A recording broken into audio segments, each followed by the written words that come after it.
दोस्तों 2013 को जो है तो मुजफ्फरनगर उत्तर प्रदेश के अंदर जो है तो फसादात हुए थे और इस फसादात के 22 मुलजमीन को जो है तो अदालत ने कत्ल, लूटमार और आतिशजनी के केस में सबूतों की कमी के बायस जो है तो रिहा कर दिया है। ये अपने आप में बहुत बड़ी बात है कि इस तरह से जो है तो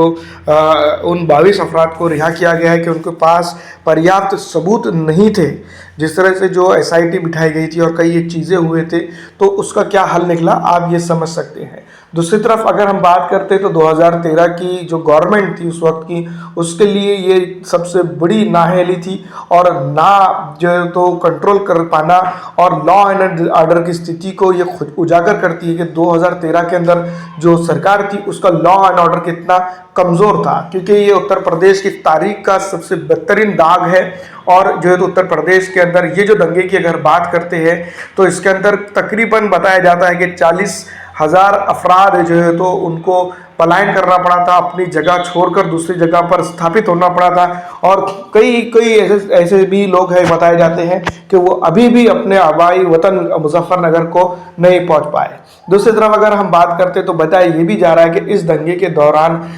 जो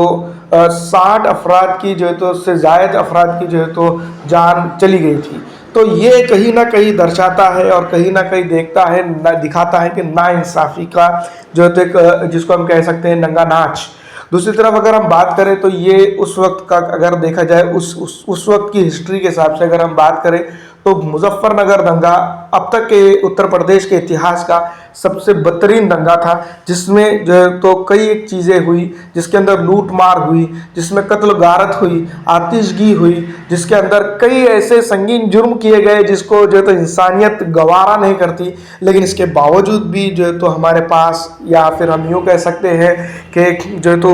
उस वक्त जो है तो उनके पास सबूत नहीं मिले और जो है तो इंसाफ कहीं ना कहीं रुका हुआ है। अब दोस्तों सबसे बड़ा सवाल ये भी पैदा होता है कि जो दंगे हुए थे उसको किसने करवाया, और उस दंगों को जो है तो जो मुलजिमीन थे जो उसके अंदर जो है तो बेचारे जो गरीब जिनके ऊपर जुल्म हुआ था वो उनको इंसाफ कब मिलेगा और उनके साथ जो है तो गवर्नमेंट ऑफ उत्तर प्रदेश इंसाफ कब करेगी, ये बड़ा सवाल खड़ा होता है जिसका जवाब आज तक नहीं जो है तो मिला है। मुलजिमीन कौन थे ये भी नहीं पता और कई एक चीज़ें जो है तो इसके अंदर देखी जा सकती है। सरकार की जो है तो या फिर सरकार की उस वक्त की ये सबसे बड़ी कमज़ोरी थी और जिसको आज तक जो है तो वो छुपाने में नाकाम रही है। जनता जानती है कि क्या कुछ हो रहा है। फिलहाल इस वीडियो में इतना ही दोस्तों।